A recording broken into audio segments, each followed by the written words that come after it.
ಹೇಳಪ್ಪಣ್ಣ, ಯಾಕೆ ಸುಮ್ಮನಾಗ್ಬಿಟ್ಟೆ? ಮಾವಯ್ಯ, ಅದೇ ನಾನು ಹೇಳಿದ್ನಲ್ಲ, ಮತ್ತೆ ಯಾಕೆ ಅಪ್ಪ ಇನ್ನು ಪದೇ ಪದೇ ಕೇಳ್ತಾ ಇದ್ದೀರಿ? ಏಯ್, ನೀವಸಿ ಸೋಮ್ಕಿರ್ಲ.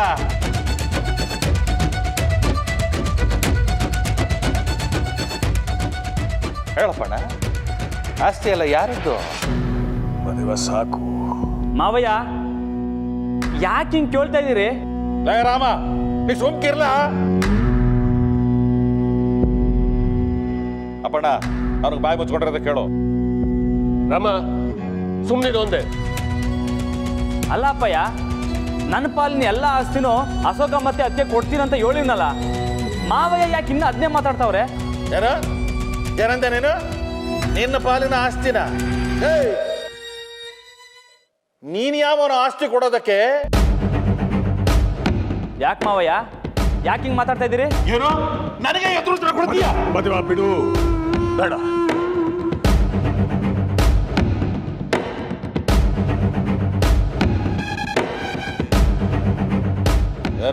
ಏನು ಹಾಗೆ ನೋಡ್ತಿದ್ಯಾ? ನೀನು ಯಾರು ನನ್ನ ಮಗಳು ಒಳಗಿನ ಆಸ್ತಿನಲ್ಲಿ ಪಾಲು ಕೊಡೋದಕ್ಕೆ? ಅಸಲಿಗೆ ನೀನು ಯಾರು ಅಂತ ಗೊತ್ತೇನೋ ನಿನಗೆ? ಮದುವೆ ಬೇಡ, ಸುಮ್ಮನೆ ಬಿಟ್ಬಿಡು ಒಂದೇ. ಯಾಕೆ ಮಾವಯ್ಯ, ಯಾಕೆ ಪ್ರತಿ ಕಿತನು ಹಿಂಗೆ ಕೇಳ್ತೀರಿ? ನಂಗೆ ಗೊತ್ತು, ನಾನು ಯಾರು ಅಂತ ನನಗೆ ಸಂದಾಗ ಗೊತ್ತು.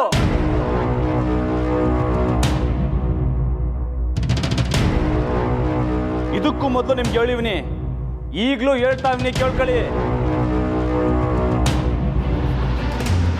ದೊಡ್ಡ ಮನೆ ಹುಲಿವಾನ್ ಅಪ್ಪಣ್ಣನವರ ಹೆಮ್ಮೆಯ ಹಿರಿ ಮಗ ರಾಮ. ರಾಮ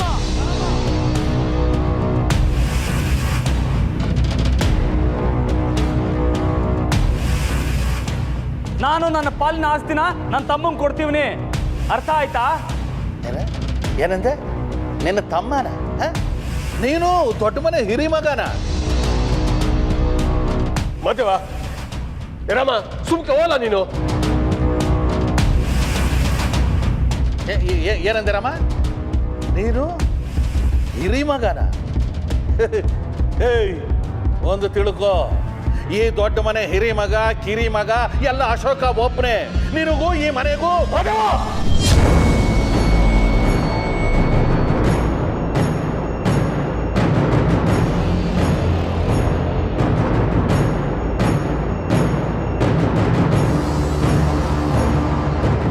ಸುಮ್ಮನೆ ಇರುವಂತೆ. ಒಳ್ಳೆ ವಿಷಯಕ್ಕೆ ಅಂತ ಬಂದಿದ್ದೀಯಾ?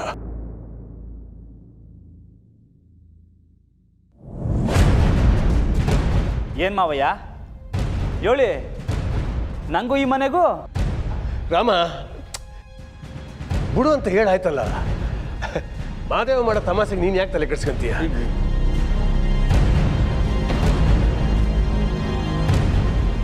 ಅಲ್ಲಪ್ಪಯ್ಯ, ಮಾವಯ್ಯ ಏನೋ ಹೇಳಕ್ ಬಂದ್ರಲ್ಲ. ಏನು ಇಲ್ಲ.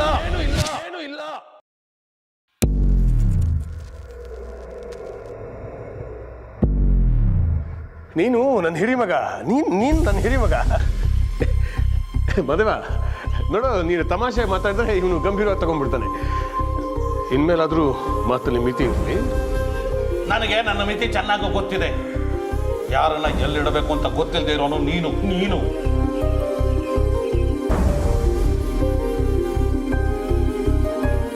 ಅಪ್ಪಯ್ಯ, ಯಾಕೆ ಏನೇನೋ ಮಾತಾಡ್ತಿದ್ದೀರಾ? ಅಲ್ಲ ನೋಡು, ಪ್ಲೀಸ್. ಅಲ್ಲ ನನಗೆ ಉತ್ತರ ಕೊಡ್ತಾನೆ.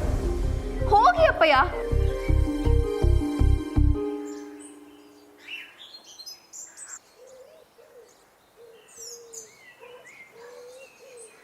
ಮಾವ, ದಯವಿಟ್ಟು ಕ್ಷಮಿಸಿ.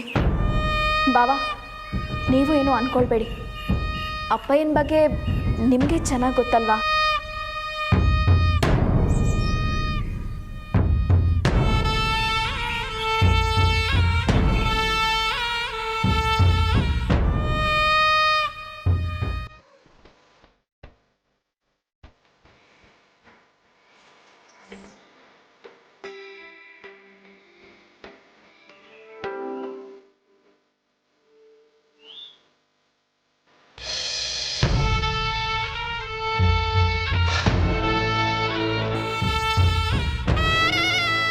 ಅಪ್ಪಯ್ಯ, ನಾನು ನಿಮ್ಮನ್ನ ಇಲ್ಲಿ ಯಾಕೆ ಕರ್ಸಿದ್ದೀನಿ? ನೀವೇನು ಮಾತಾಡ್ತಿದ್ದೀರಾ?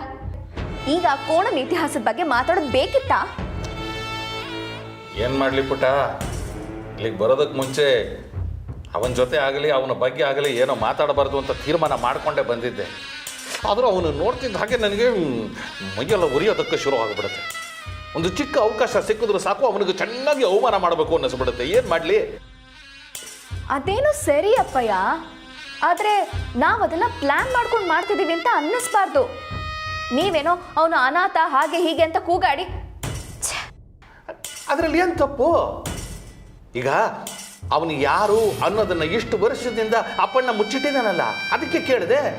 ಅಪ್ಪಯ್ಯ, ಅವನು ಯಾರು ಅಂತ ಕಂಡು ಹಿಡಿಯೋದಕ್ಕೆ ನಮ್ಮ ಹತ್ರ ಯಾವ ಸಾಕ್ಷಿನೂ ಇಲ್ಲ. ನೀವು ಆತ್ರಕ್ಕೆ ಬಿದ್ದು ಏನೇನೋ ಮಾತಾಡ್ತೀರ. ಈಗ ಅವನ ಬಗ್ಗೆ ಮಾತಾಡಿ ಏನೂ ಪ್ರಯೋಜನ ಇಲ್ಲ ಅಪ್ಪಯ್ಯ. ಈಗ ನಾವು ಅನ್ಕೊಂಡಿರೋದನ್ನ ಮಾಡಬೇಕು ಅಷ್ಟೇ. ಖಂಡಿತ ಪುಟ, ಅದಕ್ಕೆ ಅಲ್ವಾ ನಾನು ಇಲ್ಲಿಗೆ ಬಂದಿರೋದು. ಹಾಂ, ತಾಳು ಮೊದಲ ಜ್ಯೋತಿಷಿಗೆ ಫೋನ್ ಮಾಡಿಬಿಡ್ತೀನಿ ಅಲ್ವಾ?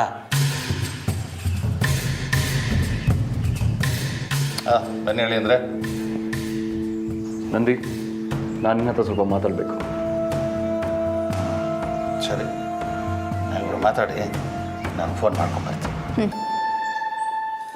ಹಲೋ ಹಲೋ ಹಲೋ, ಹಾಂ ನಾನು. ನಂದಿ, ಇಲ್ಲೇನು ನಡೀತಿದೆ?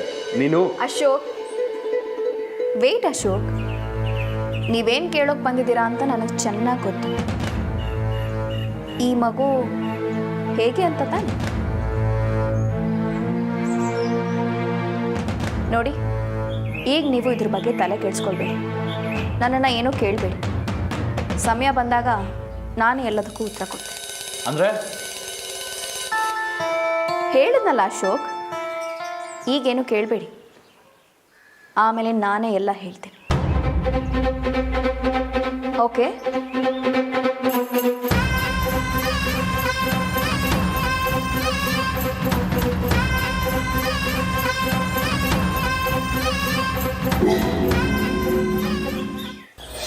ಅವನು ಯಾವ್ಯಾವುದನ್ನು ಮನಸ್ಸಲ್ಲಿ ಮೈಕೊಂಡು ಹಂಗೆ ಮಾತಾಡೋನೆ.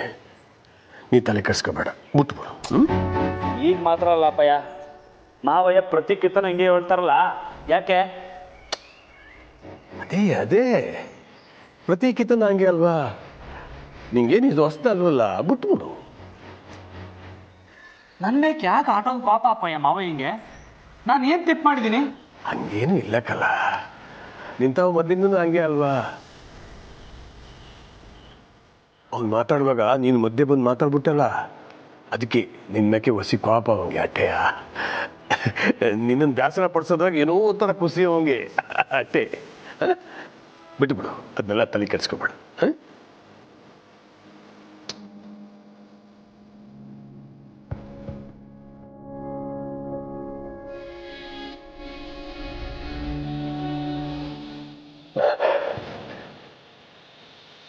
ಯಾವುದನ್ನು ಮನಸ್ಸಿಗೆ ಹಚ್ಕೋಬೇಡ, ಏನು? ಆಯ್ತಾ? ಜೈ ಚಾಮುಂಡೇಶ್ವರಿಯೇ ನಮಃ. ಜೈ ಚಾಮುಂಡೇಶ್ವರಿಯೇ ನಮಃ. ಜೈ ಚಾಮುಂಡೇಶ್ವರಿಯೇ ನಮಃ. ಗುರುಗಳೇ ನಮಸ್ಕಾರ. ಬನ್ನಿ ಬನ್ನಿ ಬನ್ನಿ.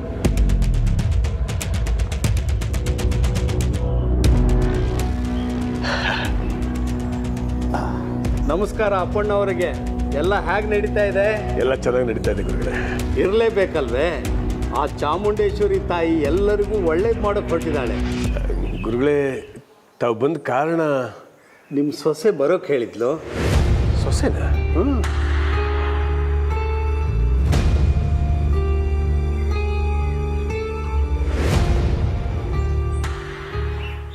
ಹ್ಞೂ ಮಾವ, ನಾನೇ ಬರೋಕೆ ಹೇಳಿದೆ.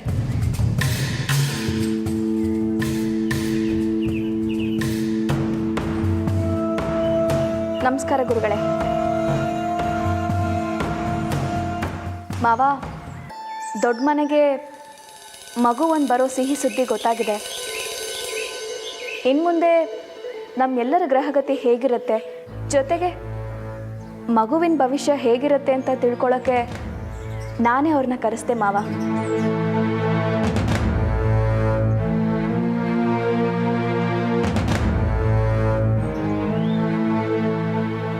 ಗುರುಗಳು ನಿಮಗೂ ತುಂಬ ಪರಿಚಯ ಇರೋರು. ಅವ್ರು ಹೇಳಿದ್ದೆಲ್ಲ ಸತ್ಯ ಆಗುತ್ತೆ ಅನ್ನೋ ನಂಬಿಕೆ. ಅದಕ್ಕೆ ಒಮ್ಮೆ ಕೇಳೋಣ ಅಂತ ಮಾವ. ಆಗಲಿ, ಒಳ್ಳೇದೇ ಆಗಲಿ. ಮಗುಗೆ ಒಳ್ಳೇದು ಕೆಟ್ಟದ್ದು ನೋಡ್ಕೊಂಡು ನಡ್ಕೊಳ್ಳೋದೇ ಒಳ್ಳೇದು. ಬನ್ನಿ ಗುರುಗಳೇ, ಬನ್ನಿ.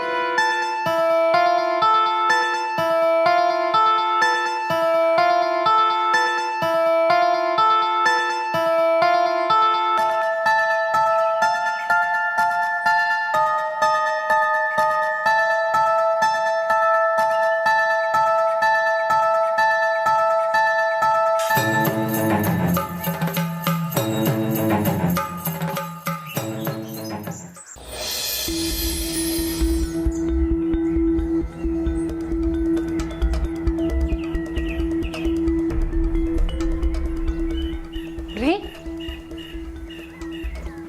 ರೀ ಏನಾಯ್ತು ನಿಮಗೆ? ನಾನು ಚೆನ್ನಾಗೇ ಇದ್ದೀನಲ್ಲೇ, ನಿನಗೇನಾಯ್ತು? ನನಗೇನ್ರಿ ಆಗಿದೆ? ನೀವು ಆಫೀಸಿಂದ ಬೇಗ ಬಂದಿದ್ದೀರಾ, ಸುಸ್ತಾಗಿರೋರ ಥರ ಕಾಣಿಸ್ತಿದ್ದೀರಾ. ಏನಾಯ್ತು ರೀ? ನೀರು ತರಲ್ಲ? ಡಾಕ್ಟ್ರ್ ಹತ್ರ ಹೋಗೋಣವಾ? ಎಲ್ಲ ಏನು ಬೇಡ ಕಣೆ, ಸ್ವಲ್ಪ ವರ್ಕ್ ಪ್ರೆಷರ್ ಅಷ್ಟೇ, ಸ್ವಲ್ಪ ಟಯರ್ಡ್ ಆಗಿದ್ದೀನಿ. ಅದು ಅಲ್ಲದೆ ಇವತ್ತು ಯಾಕೋ ಜಾನುನ ನೋಡಬೇಕು ಅಂತ ಅನ್ನಿಸ್ತು. ದೊಡ್ಡ ಮನೆಗೆ ಹೋಗಿ ಬರೋಣ, ರೆಡಿಯಾಗಿ. ರೀ ನಾನು ನಿಮ್ಗೆ ಎಷ್ಟು ಸಲ ಹೇಳಿದ್ದೀನಿ, ದೊಡ್ಡ ಮನೆಗೆ ಪೂಜೆ ಫಂಕ್ಷನ್ ಅಂತ ಹೋದ್ರೇ ಆ ನಂದಿತ ನಮ್ಮನ್ನ ಒಂಥರ ನೋಡ್ತಾಳೆ. ಇನ್ನು ಸುಮ್ಮನೆ ಹೋದರೆ ಅವಳ ಆಸ್ತಿನ ನಾವು ಕೇಳೋಕೆ ಹೋದ್ವೇನೋ ಅನ್ನೋ ಥರ ನೋಡ್ತಾಳೆ ಅಷ್ಟೇ. ಅವಳು ಹಾಗೆ ನೋಡ್ತಾಳೆ ಅಂದ್ಬಿಟ್ಟು ನಾವು ನಮ್ಮ ಮಗಳನ್ನ ನೋಡದೇ ಇರೋಕ್ಕಾಗುತ್ತೇನೆ? ನೋಡೋದು ಬೇಡ ಅಂತ ನಾನೆಲ್ಲಿ ಹೇಳಿದೆ? ಜಾನುನೇ ಇಲ್ಲಿಗೆ ಬರೋಕ್ಕೆ ಹೇಳೋಣ. ಅಳಿಯಂದ್ರು ಫ್ರೀ ಇದ್ದರೆ ಅವ್ರನ್ನ ಕರ್ಕೊಂಡು ಬರಲಿ, ಏನಂತೀರಾ? ಹಾಂ, ಬನ್ನಿ.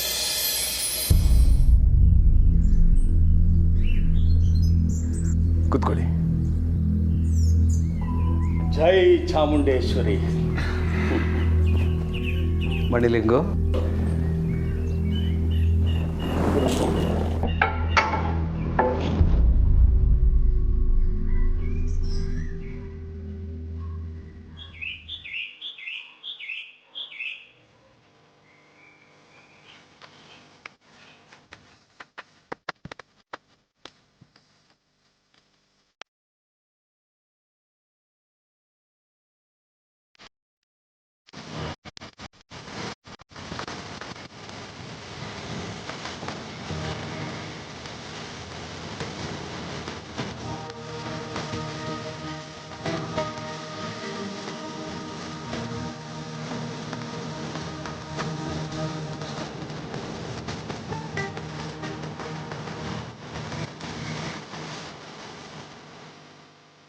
ಗುರುಗಳೇ, ಮಗುಗೆ ಯಾವುದಾದ್ರೂ ದೋಷ ಅಥವಾ ಕಂಟಕ ಇದೆಯಾ ಅಂತ ನೋಡಿ ಹೇಳಿ.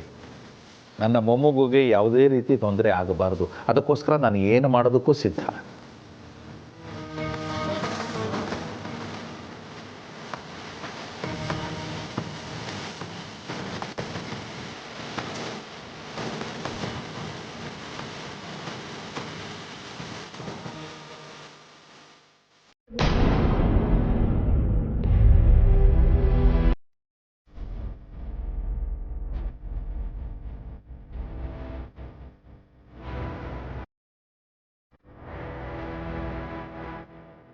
ಎಲ್ಲರೂ ನಿಮ್ಮ ಮನೆ ದೇವರು, ಕುಲದೇವರು, ಇಷ್ಟ ದೇವರು, ಗ್ರಾಮ ದೇವತೆಗಳನ್ನು ಮನಸ್ಸಿನಲ್ಲಿ ಪ್ರಾರ್ಥನೆ ಮಾಡಿಕೊಳ್ಳಿ.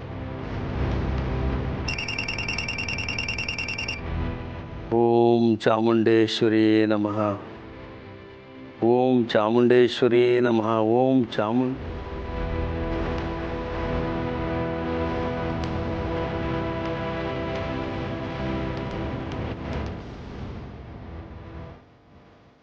ಹಲೋ ಅಪ್ಪ.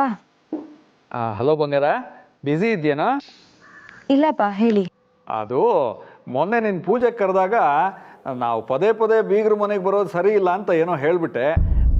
ನಿಮ್ಮಮ್ಮ ಅದನ್ನೇ ಸೀರಿಯಸ್ ಆಗಿ ತೊಗೊಂಡು ನಾವು ಅಲ್ಲಿಗೆ ಹೋಗೋದಕ್ಕಿಂತ ಅವರೇ ಇಲ್ಲಿಗೆ ಬಂದುಬಿಡ್ಲಿ ಅಂತ ಕರೀತಾ ಇದ್ದಾಳೆ. ನೀನು ಅಳಿಯಂದ್ರು ಇಬ್ಬರು ಇವತ್ತು ಫ್ರೀ ಇದ್ದರೆ ನಮ್ಮನೆಗೆ ಬಂದ್ಬಿಡಿಮ್ಮ.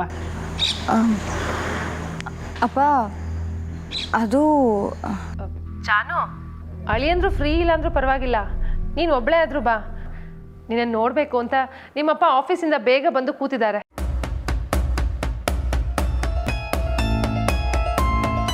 ಇಲ್ಲ ಅಮ್ಮ, ಇವತ್ತು ಮನೆಗೆ ಬರೋ ಪರಿಸ್ಥಿತಿಲಿ ನಾನಿಲ್ಲ.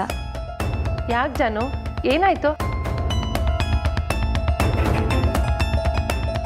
ಅದು ಅಕ್ಕ ಪ್ರೆಗ್ನೆಂಟ್ ಆಗೋರೆ ಅನಿಸ್ತೈತೆ.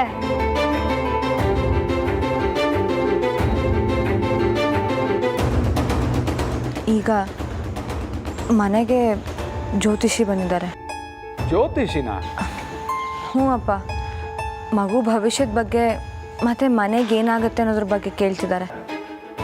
ಚಾನು, ನಂದಿತಾ ನಿಜವಾಗ್ಲೂ ಪ್ರೆಗ್ನೆಂಟಾ? ಡಾಕ್ಟರ್ ಹತ್ರ ಚೆಕಪ್ ಆಯ್ತಾ? ಇಲ್ಲ ಅಮ್ಮ, ಶಾರದಕ್ಕ ಹೇಳಿದ ಮೇಲೆ ಅದು ಕರೆಕ್ಟಾಗೇ ಇರುತ್ತೆ. ಚಾನು, ಇನ್ಮೇಲೆ ನೀನು ಸ್ವಲ್ಪ ಹುಷಾರಾಗಿರ್ಬೇಕಮ್ಮ. ಸುಮ್ಮನೆ ಏನೇನೋ ಪ್ಲ್ಯಾನ್ ಮಾಡಿ ನೀನೇನು ಆಡ್ಕೋತಾಳ ನಂದಿತಾ. ಈಗ ತಾಯಿ ಆಗ್ತಿದ್ದಾಳೆ ಅಂದರೆ ನೀ ಸುಮ್ಮನೆ ಇರು ಸುಶಿ. ಜಾನು, ನಿನ್ನ ನೋಡ್ಬೋದು ಅಂತ ಖುಷಿಲಿದ್ದೆ. ನಾವು ಇನ್ನೊಂದು ದಿನ ಸಿಗೋಣ. ನಿನ್ನ ಕೆಲಸ ಏನಿದೆಯೋ ನೋಡ್ಕೊಳಮ್ಮ. ಆಮೇಲೆ ನಿಮ್ಮಮ್ಮ ಹೇಳಿದ್ದನ್ನು ತಲೆಗೆ ಹಾಕ್ಕೋಬೇಡ. ಅವಳು ಸಾಸಿವೆ ಅಂದರೆ 1000 ಅಂತ ಯೋಚನೆ ಮಾಡ್ತಾಳೆ. ಚಾನು, ನಿಮ್ಮ ಅಪ್ಪನಿಗೆಲ್ಲಾನು ತಮಾಷೆನೆ. ನೀನು ಸ್ವಲ್ಪ ಹುಷಾರಾಗಿರಮ್ಮ. ಸರಿ ಅಮ್ಮ, ನಾನು ಅದನ್ನು ನೋಡ್ಕೋತೀನಿ. ಸುಶಿ, ಅವಳು ನನ್ನ ಮಗಳು ಕಣೆ, ಎಲ್ಲ ನೋಡ್ಕೋತಾಳೆ. ಓಕೆ ಜಾನು, ಬಾಯ್. ಸರಿ, ಬಾಯ್.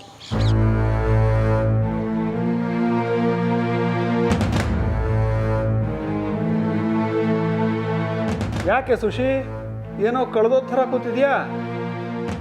ಇವತ್ತು ನಾನು ಆಫೀಸಿಂದ ಬೇಗ ಬಂದಿದ್ದಾಯಿತು. ಮಗಳು ಬರ್ತಾ ಇಲ್ಲ. ಇದೇ ಖುಷಿಗೆ ಒಂದು SKC ತಗೊಂಬಾರೆ. ಹಂಗಂದ್ರೆ ಸ್ವೀಟು, ಖಾರ, ಕಾಫಿ. ಆಯಿತು, ಸ್ವೀಟ್ ಬೇಡ, ಕಾಫಿನಾದರೂ ತಗೊಂಬಾರೆ. ಹೋಗೆ ಸುಶಿ, ಕಾಫಿ ತಗೊಂಬಾರೆ.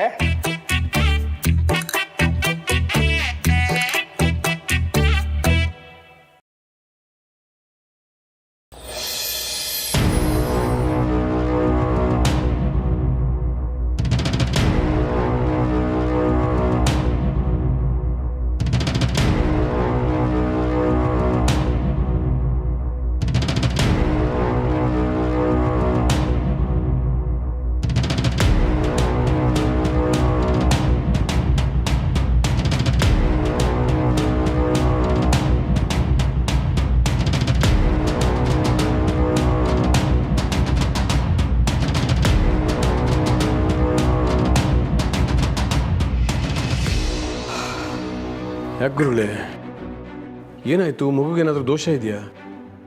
ಇಲ್ಲ ಅಪ್ಪಣ್ಣವ್ರೆ, ಮಗುಗೆ ಯಾವುದೇ ದೋಷನೂ ಇಲ್ಲ. ನಿಮ್ಮ 2ನೇ ಸೊಸೆಗೆ ಹುಟ್ಟೋ ಮಗುವಿನಿಂದ ನಿಮಗೆ, ನಿಮ್ಮ ಕುಟುಂಬಕ್ಕೆ ಯಶಸ್ಸು, ಕೀರ್ತಿ ಸಿಗುತ್ತೆ. ಕುಟುಂಬಕ್ಕೆ ಎಲ್ಲ ರೀತಿಯಿಂದನೂ ಒಳ್ಳೆಯದಾಗುತ್ತೆ.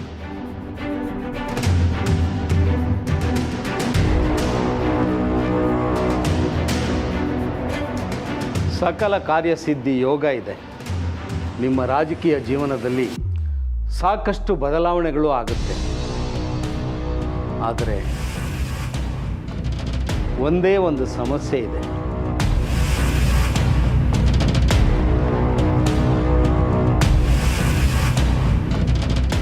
ಏನು? ಈ ಮಗು ದೊಡ್ಡ ಮನೆಗೆ ಬರೋ ಮೊದಲನೇ ಮಗು ಆಗಿದೆ. ಜೊತೆಗೆ ಮಗು ಆರಿದ್ರ್ಯ ನಕ್ಷತ್ರದಲ್ಲಿ ಗರ್ಭ ತಾಳಿರೋದ್ರಿಂದ ಈ ಮನೆಯ ಹಿರಿಯ ಮಗನಾದ ರಾಮ ಮತ್ತು ಗರ್ಭದಲ್ಲಿರೋ ಮಗು ಒಂದೇ ಮನೆಯಲ್ಲಿದ್ದರೆ ಮನೆ ಯಜಮಾನರಾದ ನಿಮಗೆ ಪ್ರಾಣಾಪಾಯ ಖಂಡಿತ.